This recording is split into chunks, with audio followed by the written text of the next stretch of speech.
ঘটনা হচ্ছে যে বোঝে সে খোঁজে, যে খোঁজে সে পায়, খুঁজলে ভগবানকেও পাওয়া যায়। তো সেরকমই আমি আয়ুর্বেদিকের প্রচারে আইসা আজকে একটা মাসিকে পাইলাম।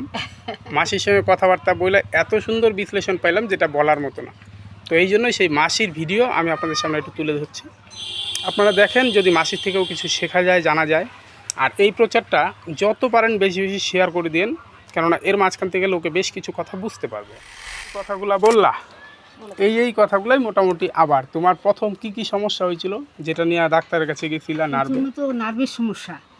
নার্ভের সমস্যাতে ডাক্তার বলছে যে এই নার্ভের সমস্যার রুগী কোনো দিন বাঁচে না, তারপরে ফেরতও যায়, তারপরে মারাও যায়, পাগল হয়। আচ্ছা। তিনটা হলো এই কথা।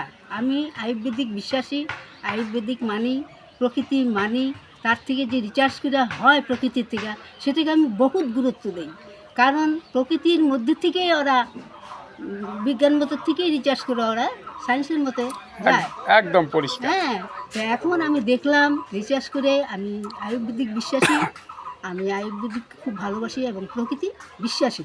কারণ সঙ্গে তোমার বাবা যে করতো সেটা? হ্যাঁ, আমার বাবা কালীপ্রসন্ন দাস, উনি সারা জীবন কবিরাজি করছেন এবং গাছপালা দিয়ে এই সমস্ত ওষুধ, কুকুরের যে জলাতঙ্ক হইতো সেই ওষুধও রিচার্জ করে বাস করে কুকুরের জলাতঙ্ককেও সে বাইর করে দিত। প্রকৃতির থেকে যে জিনিসটা পাওয়া যেত সেই জিনিসটাই আমার বাবা ব্যবহার করতো, আমি নিজে তুলে দিতাম এবং সেই ওষুধ খায়া জলাতঙ্ক রোগীর থেকে রোধ হয়ে যেত না। আচ্ছা, ওষুধপত্রের সঙ্গে থালও বসাইতো? থাল বসাতো একটা চেক করার জন্য, কারণ ফট করে ওষুধটা দেওয়া হইতো নেই, কারণ বিষ যদি থাকে, মন্ত্রশক্তির বিশেষ গুণ আছে। কারণ যখন নাকি থালটা লেখা হইতো মন্ত্রশক্তি দিয়ে আমার বাবা, তখন প্রত্যেকের গায়ে দেখাইতো যার গায়ে বিষ নাই সে বিষ কখনো লাগে না, আর যার কুকুরে কামড় দেওয়া যে বিষটা সেটা থাল এমন ক্যাপচার করতো যে হাইটা ঘুরে বেড়াইলেও সেই থাল কখনো পড়তো না। মানে বিষটা যখন তোমার একদম নামতো তারপরে থাল পড়ে যেত? তারপরেও চেক করতো তিনবার চেক করার পরে থালটা যখন একদম পড়ে যেত আপসে, তখন তার বিষ নাই। তারপরে প্রকৃতিগত ওষুধ দিয়ে উনি এটা ট্রিটমেন্ট করতেন, কিন্তু কোনো দিন জলাতঙ্কের রেকর্ড নাই। এই অবধি আমার বাবা 80-90 বছর প্রায় কাটাইছে, একটা জলাতঙ্কের কেসও আসে নাই। আর এখন ডাক্তারি মতে ইঞ্জেকশন দিয়ে দেয়।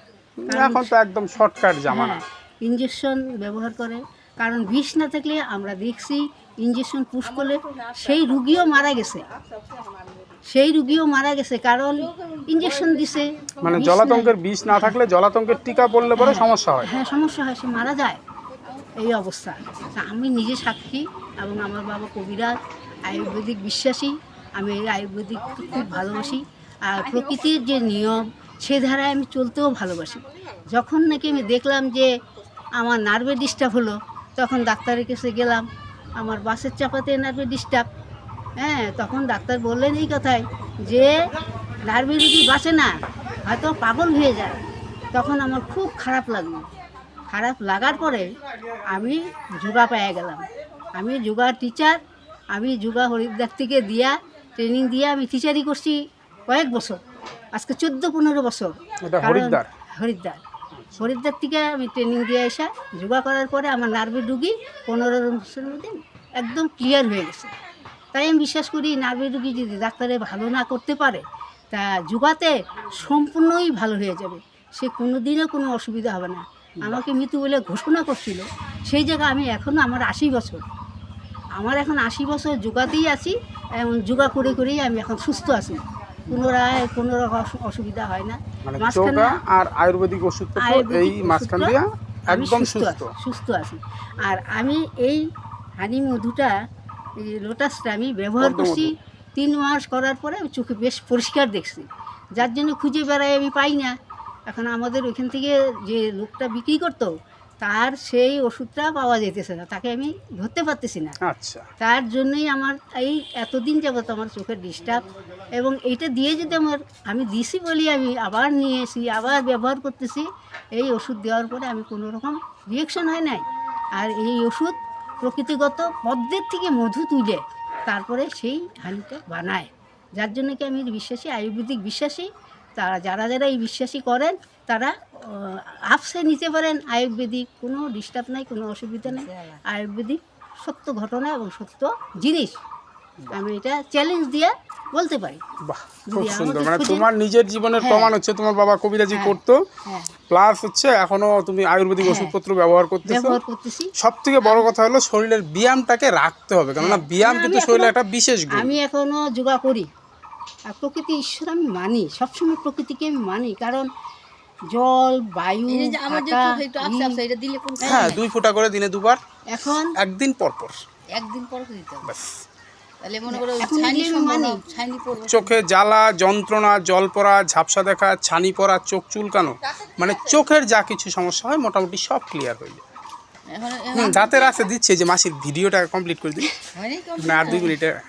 তা আপনারা প্রকৃতিকে বিশ্বাস করেন, বদ্ধ মধ্যে প্রকৃতিকে মানেন, আর যাবতীয় যে গাছপালার থেকে ওষুধটা হয় এটা অবশ্যই আপনারা মানেন। যদি বাঁচতে হয় তাহলে যোগা করেন, এবং গাছপালার যে প্রকৃতির নিয়মে যে ওষুধপত্র হচ্ছে সেগুলো আপনারা ব্যবহার করুন। আচ্ছা। হ্যাঁ, আর সেই সঙ্গে মাসি আরেকটা কথা যদি না কই তাহলে আমাদের দোষ হয়ে যাবে, অন্যায় হয়ে যাবে। আর- অ্যালোপ্যাথি চিকিৎসা ব্যবস্থাও কিন্তু আমাদের গুরুত্বপূর্ণ, হ্যাঁ। যেটা খুব আর্জেন্ট না, বিষয়, আমি অ্যালোপ্যাথিক- সেটার জন্য কিন্তু অ্যালোপ্যাথি আমাদের হ্যাঁ, যাইতেই হবে। অ্যালোপ্যাথিক আমি মানি। হ্যাঁ, কখন কেননা- মানি? আমার কখনো ফাইটে যাবে, কখনো কাইটে যাবে, ডায়রিয়া হইতে পারে, তৎক্ষণাৎ আমি মেডিকেলে যাব, এবং মেডিকেলে সেই ওষুধ আমি গ্রহণ করি।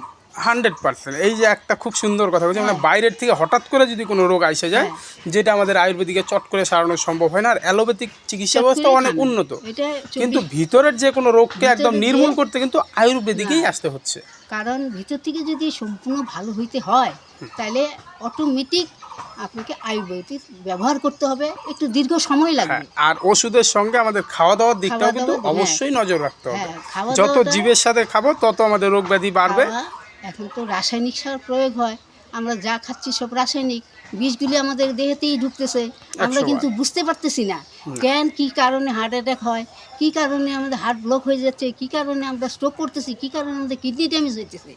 এগুলো আমরা কিন্তু আয়ুর্বেদিক থেকে রিচার্জ করে, এগুলিরও ওষুধ আছে, যোগা আছে, সব কিছুই আছে, তবে মেডিকেলে যাইতে হবে।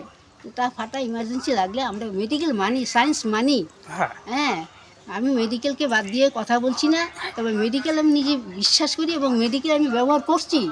করার পরে যখন নাকি ডাক্তার বলল যে নার্ভের রুগী বেশি দিন বাঁচে না, হয় পাগল হবে, আর না হইলে সে মারা যাবে। মানে এইখানে ডাক্তারের হয়তো বা ওই ডাক্তারের কোনো একটা ভুল ছিল। ভুল ছিল। আমরা ডাক্তারের কাছে আসার আলোর জন্য যাই, আর উনি ডাইরেক্ট আপনাকে এই কথাটা বলছে, কথার এইটা পরে- ডাক্তারের বলাটা কোনোভাবেই যুক্তিসঙ্গত না, আমি কারণ উনি ভগবানের উপর দিয়ে উঠে গেছে। তা এখন আমি ভাবতেছি যে এখন আমি কী করা উপায়, এইভাবে ওষুধ খাওয়াতে আমি ঘুমাই থাকলে চলবে না, আমার সংসারে বাচ্চা কাচ্চা, সংসারে সব দেখতে হবে, আমি যদি ঘুমাই বলি। হ্যাঁ, আমার ফোন নাম্বার আছে। আচ্ছা মাসি, আমি তাহলে আপাতত এটা আজকে এখানে রাখি, আর এরপরে একদিন আরামসে বসে, কারণ দিদিদেরও লাগবে তো, ঠিক আছে? আমার মেয়ে, এটা মেয়ের বাড়ি। আচ্ছা আচ্ছা, আমার- দিদিদেরও দিচ্ছি আমি। আর আচ্ছা, আপনার বাড়ি কোন জায়গায়? কাকির বাড়ি। শীতলা পূজা হয় যে ওইটাই তো বাড়ি। কাজ হয়েছে, আমি না প্রত্যেক দিনই আপনার বাড়ির সামনে দিয়ে যাই। তাহলে যাও তো, কিন্তু লিপিকা কি এটা? না না, এটা লিখে আমারও বাড়ি সোনারীকুঠিতে। দাঁড়াও, ভিডিওটা কমপ্লিট করে দিই। এই যে মাসিদের মেয়ের বাড়ির ছবিটা একটু দেখায় দিই আপনাদের।